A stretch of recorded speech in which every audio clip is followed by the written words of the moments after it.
Hey everybody, and welcome back to another Blender tutorial where today I'm going to be showing you how to make a procedural microphone material. And you might be thinking, why? Good question. Recently I was on the Blender subreddit and I saw this post and I'm like, okay, it's creative, it's a microphone grenade thing. But what I'm really interested in is how do you make this material without modeling it? Because I thought, what if I wanted to make this kind of thing on the surface of a donut or a different object or something like that, anything that's a microphone. And while experimenting with this, I figured out that the material that we are about to make happens to also be the same material that you might use for like a chain link fence, and it's also the same material you'd use for any surface that has a bunch of circular holes, so we can turn these square holes into circle holes. I'll show you how to do that, but thank you Too Many Dans for the idea, and let's make it right after I talk about the sponsor for this video. Oh, I didn't see you there.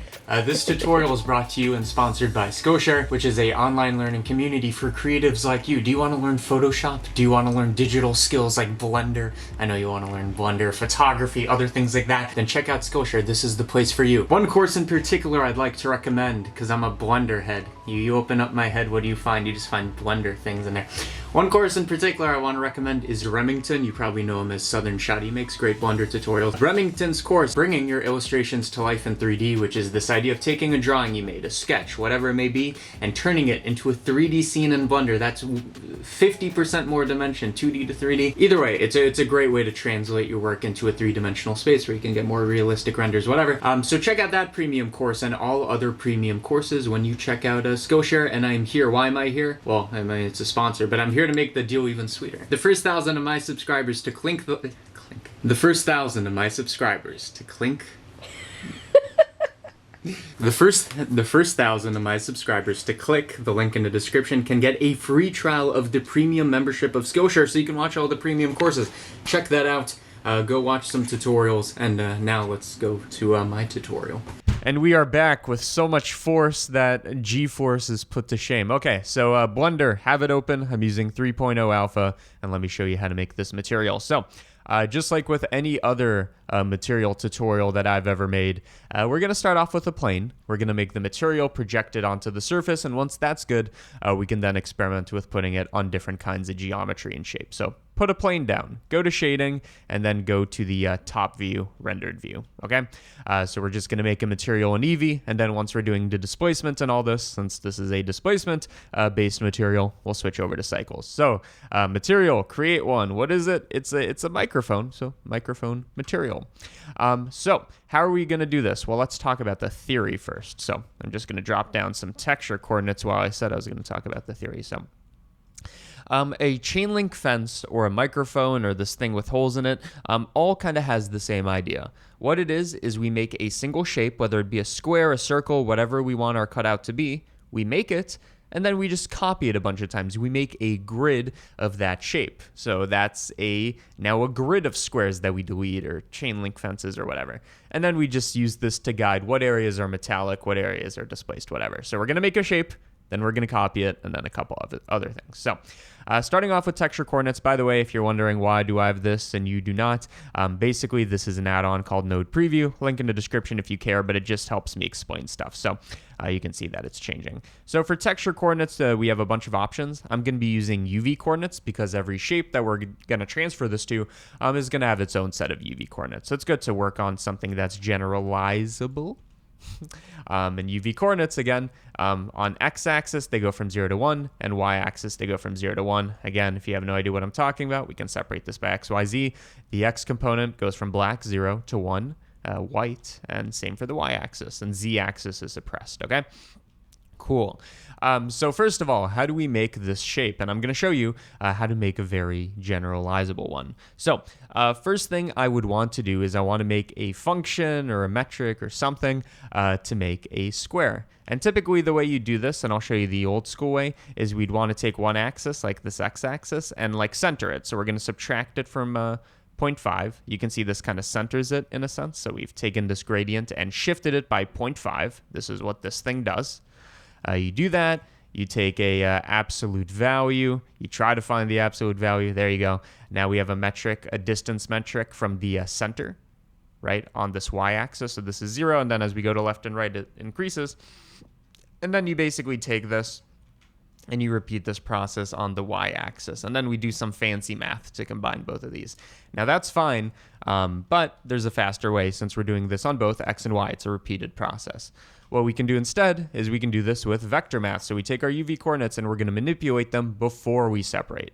So instead of subtracting 0.5 on each of these, let's do it all in a single node. So we are going to subtract 0.5. And you can see in effect what this is doing is it's centering our coordinate system. It's almost making it look like object coordinates. So we center our coordinate system, and then we just do the absolute value thing I was talking about. Don't worry too much if you don't understand why quite yet. You will in a second. But you can see we've centered our coordinate system, taken an absolute value, and now our x and y metrics are good to go. Okay? Now, the trick for how to make a square is this. So we take our x and y, so we are going to take both of these, and we can look at something like a minimum or maximum. I'm going to do a maximum. You can see what this does is it creates this kind of like x gradient that you can see kind of has this diagonal line here and diagonal line here. And the reason this happens is we're taking our two distance metrics and we're saying at each point on the plane, tell me which one is bigger. The way this works out is on the left and right, it's going to be this left and right metric. On the up and down, it's going to be the up and down. But on these diagonals, they are going to be equal to each other, which is why they're kind of highlighted. Point being, if you take a maximum and then a greater than, we have a square. Fine. It's kind of a weird way to make a square. Usually we use compare notes. The cool thing is, if instead of maximum, you use smooth maximum, and this is a classic trick, we take our smoothing, you now have a rounded square. And if you round it enough, it almost looks like a circle. I think technically it isn't a circle, but it looks like one. So this is the trick. So this is our cutout that we can change at any time to get different kinds of shapes, which is why I'm doing it this way. So again, the idea here is we're using maximum because it's a great way to get the square, like taxi cab metric, if you know what that means, very quickly. All right, I don't know if taxi cab's correct. Either way, it's a great way to get a square quickly. But the smooth maximum, again, what it's going to do is it's going to take this gradient and anywhere where they're equal to each other, it's going to say, don't have a harsh cutoff, but smooth it, which is what this corner thing is. Again, don't worry about it too much. It's just a trick to make a smooth square. In other words, we now have two controls for making a square. We have the smoothness of it, and we have the size of it. This is what this greater than is. That's going to take our gradient and say which values are bigger than a number, and it's going to basically make a harsh cutoff. Okay. You can also do this as a soft cutoff with subtraction, which is good for displacement, but I'm not going to do that. So let's save this as a lot of progress. And by the way, everything we do is going to be available on Patreon once we're done. So smooth square, perfect. I'm going to make it a bit bigger. The next thing we want to do is we want to take everything we've just done and we want to repeat it. So I want a bunch of squares in a chain link fence. I want them in a grid. Okay? How do we do this? Well, if you think about all these nodes, so I'm just going to group them with Shift P. If you think about all these nodes as basically the function that give us this square, that means if we want to make a bunch of them, we just need to do a bunch of stuff here before we reach this. And that should do it. What should we be doing here? Well, we should be taking our texture coordinates, our UV coordinates, and having those repeat. Because if those repeat, the calculation from then on is going to also be repeated. How do we do that? So let me do it like this. I'm going to make a separate connection here just so we can visualize this. So this is our UV coordinates. To get them to repeat, here is the trick. We are going to use vector math. I'm going to take this, I'm going to scale it by a number. Let it be 5, let it be 10, whatever. What this is going to do is originally our UV coordinates on x and y axis were going from 0 to 1 as we described. When you scale or multiply all the components by 5, now it's going from 0 to 5 and 0 to 5. So not 0 to 1, but 0 to 5. So it's almost like there's 5 times as much information compressed in here. Fine. And you can also make it 10, whatever. You can see it gets brighter and brighter and brighter. If we have this going from 0 to 5 to 0 to 5, what we can do is we can break it up so that instead of 0 to 5, it goes 0 to 1, 0 to 1, 0 to 1, 5 times. Do you understand what I'm saying? So if we scale it, we can then fit more 0 to 1s inside of there. How do we do that? Well, first we scale, then we take this, and then we send it through a fraction. What fraction does is exactly what we want, but the reason it works is it takes a number like 3.2, and only keeps the fractional part of anything after the decimal. So 3.2 becomes 0.2. And the point is the 0 to 5 interval, each time we go above 1, it starts rounding back down, which is why it works. Point being, you can see that this UV coordinates, just this tile, looks exactly the same as this fraction one. We just packed a lot of them in there, which means that for each one of these, it's just going to repeat the process. I'm just going to plug this in here. And you can see now in our node preview, we have this. We've centered each one. It's basically the same process over and over. And you can see now we have control over this as well. So now we can control procedurally the amount. And whenever we do something like this, it's always best to add in a little parameter control that you don't see the node preview of because there's no point. Just so we can kind of control it without digging into this graph. So this is our scale. This is going to be our smoothing. So we can connect one to our smoothing, which should really be between 0 and 1. But you can see with the smoothing now, the reason we did it is since this is repeated, it kind of gives this interesting effect where we can get different kinds of, if we focus on the white area, different kinds of webs and graphs and networks, right? We have that. And then, of course, we have the size of our squares. So again, we control each one, but it's just being copied. So you can see how all of these together give us quite a bit of control. So here's like our circle one. That looks pretty good, especially when you make it smaller. We can make it circles, we can make it squares, we can make it rounded squares, we can control the size of these things, even get like weird star effects, and get the size of it, okay? So these are already things we have control over. One other thing that I just want to quickly do, and I think we put this in before anything else. I'm going to throw in a mapping node immediately after our UV coordinates. So this is going to do some mapping, and then everything else is going to happen. I think what I want to do is I just want to rotate this by a bit. Let's say 45 degrees. And you might be thinking, why? It's literally the same. Something about like doing it this way just gives it more of the illusion of like, I don't know, this interlocking thing. Again, it's just a grid that we rotated, but it makes it seem more organic or something like that. And again, whenever you see a fence or a microphone or whatever, you always see it in this kind of diagonal fashion. But again, nothing, and I know I keep saying it and again, but nothing has really changed in our controls. We can still do all of this, and especially the circle one now looks cooler. So you can see how we get this circular thing we can use that looks more like diagonal and stuff. Okay. So this is the basis for our material. Now all we have to do is use this mask that we made, this very fancy black and white mask that we can control. We want to use it and make a cool material out of it. So in this case, microphone material. So this white area that we've isolated, that's going to be raised. It's going to be more metallic, lighter, stuff like that. And everything below is going to be darker, etc. Okay, so first thing we need to do is set up our displacement, assuming you want displacement. So to do that, we need to switch over to cycles. I'm going to be using GPU, and most importantly, I'm going to be using experimental. If you are not using experimental, what I'm about to do is not going to work. The reason I've switched to experimental is now when we go to our modifiers and add in a subdivision surface, we have an option for adaptive subdivision. If you are not on experimental, this does not exist. So, experimental adaptive subdivision. What this does, if you don't know, is it's going to divide this on the fly, not to a set amount, but it's going to divide this based on how far away we are, right? Relative to this dicing scale. This is just a quick way to get a lot of subdivisions quickly without like going like that, right? Okay. So now we have a lot of geometry. Only other thing we need to do, and again, we don't see the geometry, but it does exist. In the settings, go to displacement and make sure it's set to one of these two. I'm going to use displacement only. This is what's going to let our material actually displace. So again, a lot of geometry is useful since we're displacing these vertices, and we want to make sure that it's actually displacing. Okay, so let's do a quick test to see if it is working. So I'm just going to load in a principled BSDF. That's what our plane is going to look like.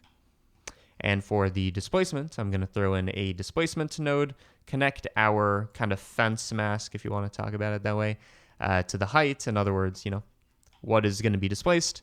Take that, connect it to displacement. And you can see it's working. It's working badly, but it is working. Okay? To make it look better, take the, and by the way, maybe we should clamp this at the very end, just so that we don't get any negative values that I was seeing before. To make it look better, take the scale, in other words, how intense is this displacement, and bring it down. And you can see already it's looking better. Still garbage, but better. Why is it looking so bad? First of all, let me increase the lighting in this scene. I can't really see anything. HDRI, same one as always. You can get free HDRIs from HDRI Haven, by the way. But what was I saying? Yeah, you can't really see what's going on. There's not enough geometry. So the whole thing with this adaptive subdivision is you can then take this dicing scale and keep bringing it down until we have more and more geometry to work with. So 0.25, now we're getting a pretty sharp one, and you can get even lower. And by the way, I'm just going to change this HDRI to a more high contrast one. There we go. But yeah, the more geometry we add, the cleaner this is going to be. And for you node experts out there screaming at me, why did you use a greater than instead of like a subtraction? It would have made a nicer fall off for displacement. You can do that, dude. I'm just not gonna. But just so you know, subtraction is going to like smooth this out and we can have a bit more control. But this greater than's fine for our purposes. In fact, I don't want this displacement to even be that tall, so I'm just going to divide it by 2. So there we go. And you kind of want to find the largest number that you're comfortable with, because again, the smaller this dicing scale is, the more computation we have. So for now, I think I'm going to stick with 0.25 and we could up it later. Okay, so we now have literal displacement. It's actually displacing our plane, and just like before, we can control a bunch of stuff, the density, whatever. So now let's make this thing a fancy material. So first of all, it's going to be metallic everywhere. It's going to be a metal material. The variation is basically going to be in the color and the shininess, okay? So what I want to do is I want to make it, I guess, shinier maybe on the raised areas and darker as well on the low areas. Luckily for us, everything we want to do can be basically guided by this mask. So let's send this through a color ramp. You can see now we have this fence thing again, but we can control the colors. So for example, we could map one of these to one color, one of them to another, whatever. First thing I want to do is let's deal with the base color. So let's just plug this in for now. And you can see already we've separated the colors. And you can literally do this with like any colors, so like red, blue, whatever. But we have good separation. So this black in our fence is going to be controlled by this handle and the other one by this handle. So I want the lower things to be like, I don't know, like halfway bright, kind of a grayish. And I want the raised areas to be kind of like a bright gray. Just so that they're both metal, but you can definitely see a variation here. Okay, cool. And by the way, this kind of like bleeding that you might be seeing with the color, also dependent on our geometry. So the more geometry you add, which takes quite a bit of computation, the cleaner this is going to be. But again, if you want a nice and smooth result, you could use a bit of fall off. So I guess let me show you. I said I wouldn't, but here we go. So if you didn't want to use a greater than for the cutoff, so again, we have this nice smooth minimum, and let me turn off displacement just so we can see. We have this nice smooth maximum. We want to get something different out of it. What we could do is instead of a greater than cutoff, you could just use a subtraction. And the number we subtract from it is going to basically give us the thickness of this. So now we have a controller for that instead of the greater than. But then what we want to do is, that gives us great control. And you can see now we have a fall off. The issue with this, however, is it kind of gets dimmer as it gets thinner. And a way to control that is what you want to do is we make a parameter for its thickness. How thick should it be? We make a parameter for its thickness, and then we divide by the same number, it turns out. This is basically a normalization process in one dimension. What it means is the thinner we make it, the brighter it's also going to get to compensate. So now if we were to just literally take everything the greater than was fed into and just replace it with this version. Let me just hook everything up. Whoops. Displacement goes in displacement. You can see it gives us a kind of similar result, although this is kind of the issue with fall off. You have to kind of mess with it to not get these, what am I trying to say? I'm trying to not get this kind of look right here. I want the very well-defined region. By the way, I guess we should clamp as well. That would help. But that is a thing you could do, I'll just say. Either way, I'm going to go with the greater than, because I feel like when you look at it from far away, you can't even tell. So with the greater than, I want to change some of the parameters here just to get a different look. I want the grid to be a bit thicker, And I think that's good. Again, we can control this and make it harsh squares or circles, whatever, but I'm going to keep it like this. Okay, so I think that's good. Maybe the only other thing I want to change is this roughness thing. Again, same as before, you take either the greater than or this normalized version and send it through another color ramp. This time, again, the bottom handle is our lower surface. I want the lower surface to have a roughness of, let's say, 0.45, so pretty rough, but also a bit shiny. And I want the area up top to be much shinier, so something like 0.2, so darker.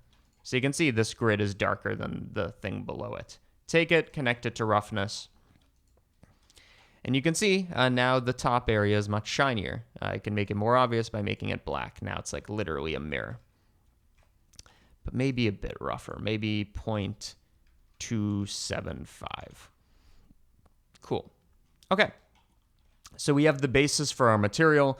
I think it looks good. We can add more stuff to it. You can add in more geometry, whatever. And by the way, just so you know, this 0.25, right now it's being viewed as if we put in the number 2. When you render, it gets much finer detail. So you could just like raise this to like 0.5 and then on render, it's going to be fine. But now that we've set this up, let's apply this to more interesting objects. Because again, everything we've done here, it ends up being dependent on a couple parameters, just a couple numbers, but most importantly, a single coordinate system, being the UV coordinate system, which means if we now take this and replace it with a different object, like a sphere, and whatever object we want, we should still be adding a subdivision surface for geometry and then adaptive subdivision. Anything we want, you can apply this material and it will wrap correctly, in a sense. First of all, let me lower this dicing scale again so it's cleaner. It's going to be dependent on the UV map, so you can either edit it literally in the UV editor. So you can see as I change my UV map, it gets denser, and I can change the aspect ratio just so they look more like squares and less like elongated squares. You could do it here, or you could throw in a mapping node. That's fine too. But you can see we now have this microphone kind of material wrapped around here. In this case, I would want the scale to be even lower, just so it's not coming out as much. And what we could do is we could kind of make the capsule of a microphone. So I'm just going to delete everything in this lower hemisphere and just kind of make a dome. And you can see this is kind of the cap for our microphone. It does get weird at the pole, but that's just because of the UV coordinates. Like if you wanted to, you could give it a different unwrap, and then it would be projected differently. And that would kind of fix the issue there. In fact, I think this is how a microphone does look. But yeah, you could apply this to any object with a UV map. I guess let me show you to prove it. Let's do a torus. Can I find a torus? Boom. Torus, again, subdivision, adaptive subdivision, apply the material, and we can modify the UV map. Issue is with a lot of these objects is the UV map doesn't really come equi-spaced the way I'd like it. So you gotta fix that yourself. And there you go. Now you have a nice microphone material going around here. It's also, by the way, maybe the basis of making a chain link material. If you were into that, I feel like it's the same process. And just to emphasize, because I keep emphasizing it, set this number to 1, our smooth maximum. And other than the seam, you're gonna get this nice kind of circular material. But there you go. Let me go back to the microphone capsule since I feel like that was the best demo. There you go. We've made this material. I'm going to throw this all into a node group and make it nice and available on Patreon. And by the way, speaking of Patreon, this tutorial is, I don't know, it's brought to you by Patreon. Either way, at the end of every one of these tutorials, I always say that Patreon exists. What you're seeing on your left or right or whatever is a list of over 700 people that are a member or a patron of the CG Matter and Default Cube Patreon. And I'm here to tell you why you might want to be as well. So, Patreon, you get a lot of stuff in return if you want to be one. Well, first of all, you get access to blend files. So this one, I'm going to make it a nice node group, give it nice controllers. You don't need to make this yourself. You can just download this asset and any other blend file I've made in recent history, which is 2 years now. So it's a lot of stuff you can download. project files, blend files. You also get early access to tutorials, which is more relevant now than ever, since because of that Spirited Away series, I'm living like a week in the future, or in the past in a sense. I'm recording way ahead of schedule. So watch tutorials way before they come out. You just get access to them. And additionally, exclusive tutorials. I'm trying to figure out what I want to do with it this month. But every once in a while, I make some extra tutorials that are on neither other channel. But neither other channel. Whatever. Either way, if you want to be part of Patreon, there's a link in the description. Check it out. But other than that, that's the show, dude. I'm sure you learned something about making a microphone or a fence or something. And yeah, dude. See ya. Thanks for watching.